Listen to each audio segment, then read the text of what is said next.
Hello everyone and Assalamu alaikum. This is Arsalan Shahid from ANS Productions. आज जिस movie का review करने के लिए मैं आपके सामने आया हूँ वो है नो टाइम टू डाई।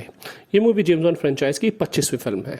वैसे तो जेम्स बॉन्ड का किरदार किसी तारुफ का मोहताज नहीं है, लेकिन फिर भी मैं बताता चलूँ कि जेम्स बॉन्ड की पहली फिल्म 1962 में रिलीज़ हुई थी, जिसमें जेम्स बॉन्ड का किरदार सबसे पहले शॉन कॉनरी ने अदा किया।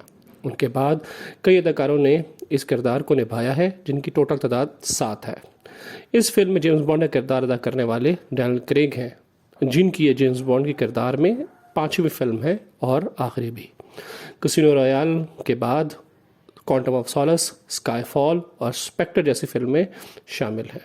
इनकी पिछली फिल्म अपनी स्टार कास्ट के बावजूद इतनी सक्सेसफुल नहीं रही, लेकिन नो टाइम टू डाई के साथ डैनियल क्रेग अपने जलवे को बरकरार रखे हुए हैं। नो टाइम टू डाई बिल्कुल वहीं से शुरू होती है जहां से स्पेक्टर ख़त्म होती है। जेम्स बॉन्ड रिटायर्ड हो चुके हैं और अपनी बीवी के साथ हनीमून पर हैं। ब्लोफील्ड के जेल में होने के बावजूद स्पेक्टर ऑर्गेनाइजेशन एक्टिव है, लेकिन स्पेक्टर का और बॉन्ड का एक और दुश्मन पर्दे में छुपा हुआ है।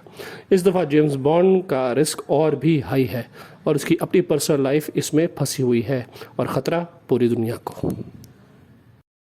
ये रिव्यू उन ऑडियंस के लिए जो पहले ही डैनियल क्रेग के जेम्स बॉन्ड के फ़ैन हैं, क्योंकि मैं भी उसी अंदाज से ये रिव्यू दे रहा हूँ। इस मूवी के रिव्यू देते हुए मैं दोनों ही एस्पेक्ट्स को नज़र में रखूँगा, इसकी खूबियाँ भी और इसकी खामियाँ भी। आइए चलें सबसे पहले इसकी कुछ खामियों को देखते हैं। सबसे पहले तो मूवी का ड्यूरेशन। इस मूवी का ड्यूरेशन 2 घंटे 43 मिनट है, जो कि हॉलीवुड के हिसाब से काफ़ी लंबी मूवी है। ऐसा नहीं है कि हॉलीवुड में इतनी लंबी मूवीज़ नहीं आई। Lord of the Rings, Ben Hur, the Irishman जैसी लंबी मूवीज़ भी हैं, लेकिन जेम्स बॉन्ड की ये पहली मूवी है जो इतनी लंबी है।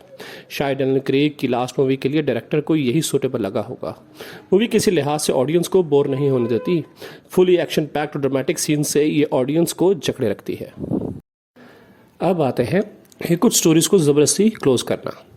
डैनियल क्रेग की इस जेम्स बॉन्ड की फ्रेंचाइज के वैसे तो काफ़ी किरदार हैं, लेकिन क्योंकि ये डैनियल क्रेग की लास्ट मूवी है तो उसके किरदारों को एक ख़ास तौर पर फोर्सफुली क्लोज किया गया है। बेशक ये लास्ट मूवी है, लेकिन राइटर्स को ये एहसास होना चाहिए था कि ये फ्रेंचाइज बहुत पुरानी है और किरदार भी काफ़ी पुराने हैं, तो उनको ज़बरदस्ती क्लोजर देने की ज़रूरत नहीं थी। अब आते हैं हम विलन स्क्रीन टाइम पर। इस मूवी की जेम्स बॉन्ड की अट्रैक्शन के अलावा एक बहुत बड़ी अट्रैक्शन रामी मलिक का इस मूवी का मेन विलन होना भी है। रामी मलिक, जिन्होंने कुछ ही अरसे पहले वर्ल्ड एक्लेम हासिल किया है अपने famous TV show mister robot से और मूवी बोहेमियन रैप्सोडी में अपनी कभी ना भूलने वाली किरदार फ्रैंक मर्फी की वजह से, जिन पर उनको ऑस्कर अवार्ड भी मिला है। लेकिन अफसोस इतना आला अदाकार का स्क्रीन टाइम बहुत ही कम था। Directors and producers Rami Malik की अमेजिंग एक्टिंग स्किल से भरपूर फ़ायदा उठा सकते थे, लेकिन स्क्रीन प्ले की वजह से वो इसमें कामयाब ना हो सके। अब कुछ खूबियों का जिक्र हो जाए तो सबसे पहले डायरेक्शन। सबसे पहले जिक्र डायरेक्शन का होना चाहिए। इस मूवी के बेहतरीन डायरेक्शन ने इस मूवी को 4 चांद लगा दिए। कैरी जोजी फुकुनागा इस मूवी के डायरेक्टर हैं, जिन्होंने ट्रू डिटेक्टिव जैसी फेमस टीवी सीरीज़ भी डायरेक्ट की हैं, इसलिए वैसा ही डायरेक्टोरियल टच भी इसमें नज़र आता है। इसीलिए डायरेक्टर ने अपनी मूवी का टाइम ड्यूरेशन इतना लंबा रखा है। जेम्स बॉन्ड जैसी कमर्शियल मूवी में भी कैरी जोजी ने अपनी डायरेक्शन का इजहार मशहूर वन शॉट सीन से किया है। वन शॉट सीन वो सीन होता है जिसमें कैमरा चेंज किए बगैर और कोई कट सीन किए बगैर पूरा सीन किया जाता है।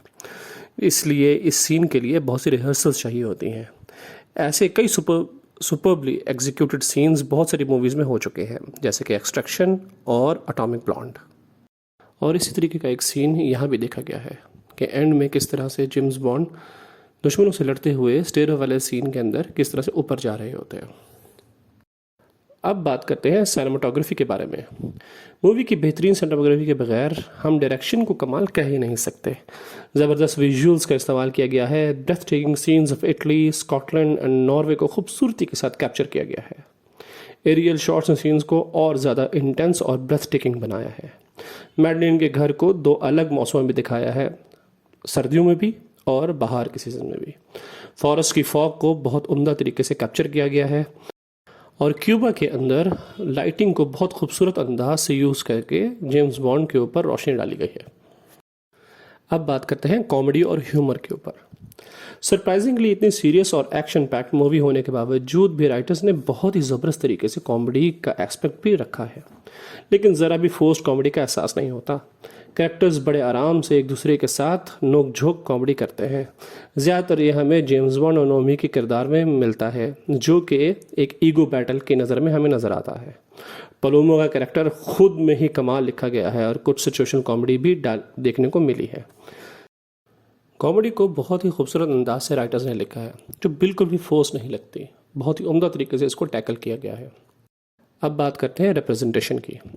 एरा चेंज हो रहा है, अब रिप्रेजेंटेशन मैटर करती है।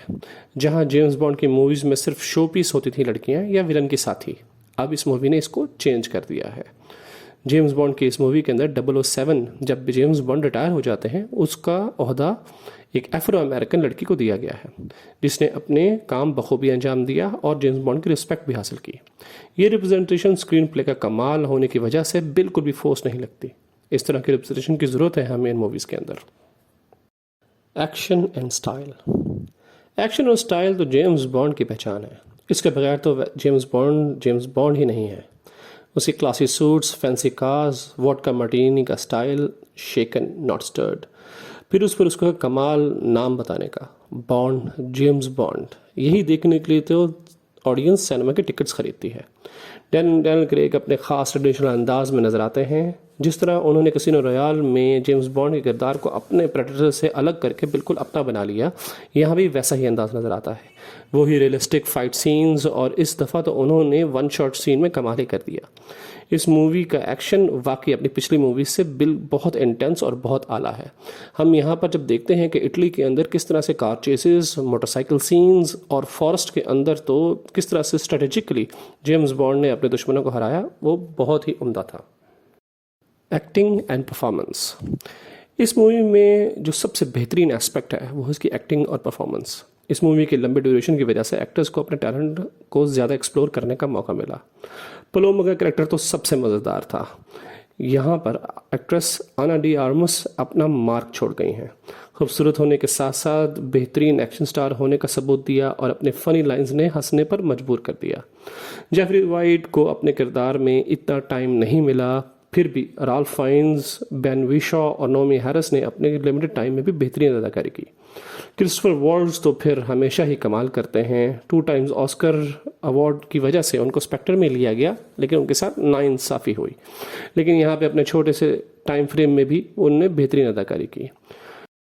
लिया सेडो मेरे ख्याल में वो वाहिद एक्ट्रेस हैं जो दूसरी दफ़ा बॉन्ड गर्ल बन रही हैं, और अब भी अपनी बेहतरीन एक्टिंग से उन्होंने ऑडियंस के दिलों में घर कर लिया। रामी मलिक अपने कम स्क्रीन टाइम में भी एक इंटेंस क्रिपी रोल को बखूबी निभा गए, जिसको अपने सेल्फ राइचस होने की वजह से हीरो डिल्यूजन होता है। Last but not the least, Daniel Craig, the hero of the movie. उनकी इसमें ना सिर्फ एक्शन रोल एक्टिंग लाजवाब है, बट इतने इंटेंस और इमोशनल सीन्स भी उन्होंने बेहतरीन तरीके से अदा किए हैं। उनकी एक्टिंग रेंज इस मूवी में साफ नज़र आती है। This man can really act. ये मूवी बेशक डैनियल क्रेग के जेम्स बॉन्ड से फेयरवेल है, लेकिन हमारे जहनों में वो हमेशा ही जेम्स बॉन्ड रहेंगे। जिस तरह से वोल्वरीन हमेशा ह्यू जैकमैन ही होंगे, उसी तरीके से जेम्स बॉन्ड हमारे लिए डैनियल क्रेग ही होंगे। IMDb पर मूवी की रेटिंग 7.5 है और रोटन टोमेटोज़ पर 84% फ्रेश है। बाकी आप मूवी खुद देखें और कमेंट सेक्शन में कमेंट ज़रूर कीजिएगा। वीडियो को लाइक और चैनल को सब्सक्राइब करके सपोर्ट ज़रूर कीजिए।